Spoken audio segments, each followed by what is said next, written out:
So I want to start my remarks by thanking the instructional continuity teams and the many staff and faculty colleagues collaborating with them to work through the complex issues that the pandemic has raised for both summer and now fall instruction.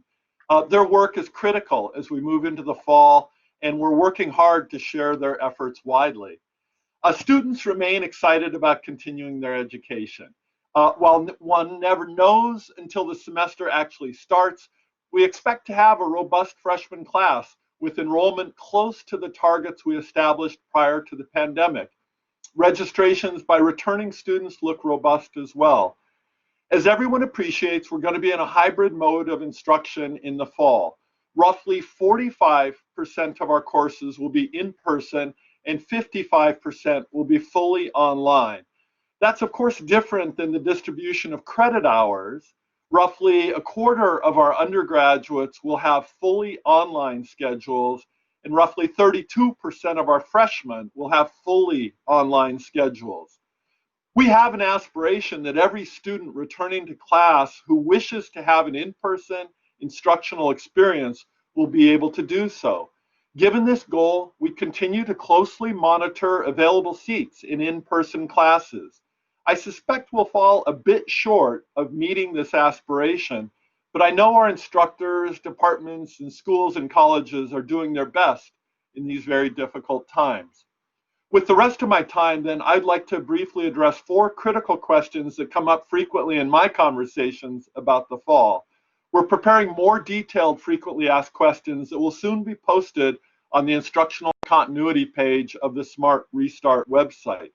These questions that I'm addressing now and our other frequently asked questions arose out of the 2 town halls that we held last week.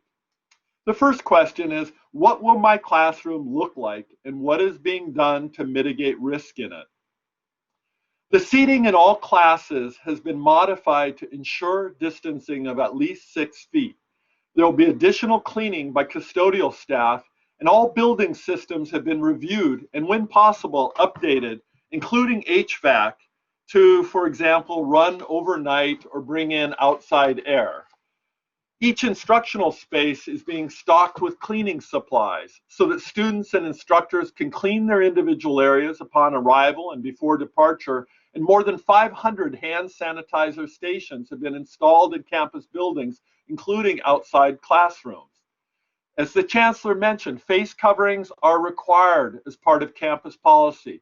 Masks are going to be provided to everyone free of charge. You can, of course, wear your own face covering as well.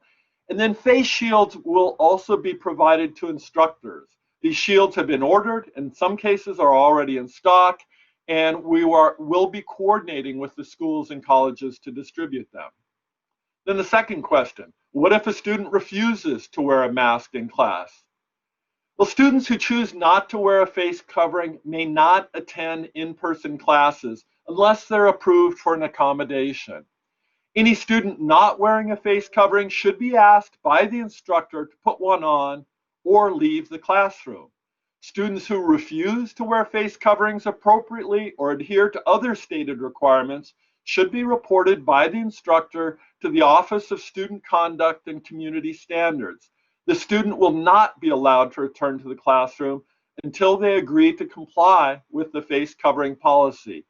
And lastly, an instructor may cancel or suspend the course if a person in the classroom is in the classroom without an approved face covering in position over their nose and mouth and refuses to immediately comply.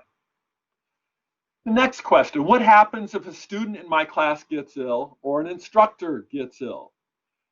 We know that a key concern is how positive cases will be reported.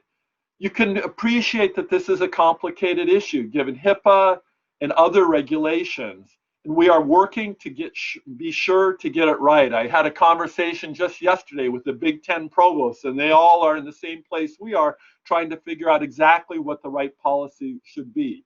The policies and procedures in the instructional context will be shared very soon. But a positive case is not going to require an entire class to be quarantined.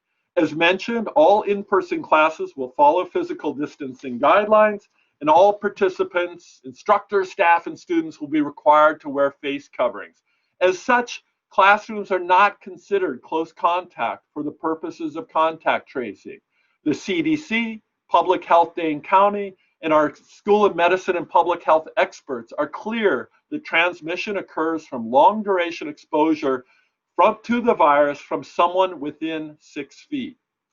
Now, if an instructor tests positive, which we really hope will not happen, we will handle it in a manner similar to other situations involving instructor illness. Departments will be asked to find coverage by a colleague or other qualified instructor. TAs will be notified of these changes through normal departmental policies.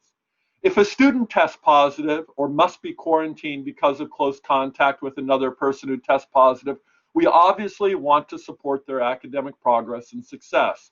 We ask instructors to share plans for students who may become ill or quarantine in their syllabi, similar to as they would do in other semesters for known illnesses such as the flu or mono. Details of these expectations and flexibilities, as well as students' individual situations, will of course vary from course to course. Our instructional continuity teams would welcome the opportunity to help or offer advice. We also ask students to reach out to their instructors as soon as possible if they become ill or quarantined and they're unable to continue their coursework as planned, in order to make alternative plans for how to proceed with the course. Additional recommendations on how to support students are being developed and will be shared next week. Last question, very short. What resources are available for instructors to help them be successful this fall? Whether your courses are fully remote, blended, or in person in a physically distanced format, there are a wide variety of resources to support your course planning, design, and implementation. Please go to the Instructional Continuity website on the Smart Restart page to learn more. We're also holding 2 more town halls, 9 a.m. Monday and Wednesday next week, where we will provide additional information.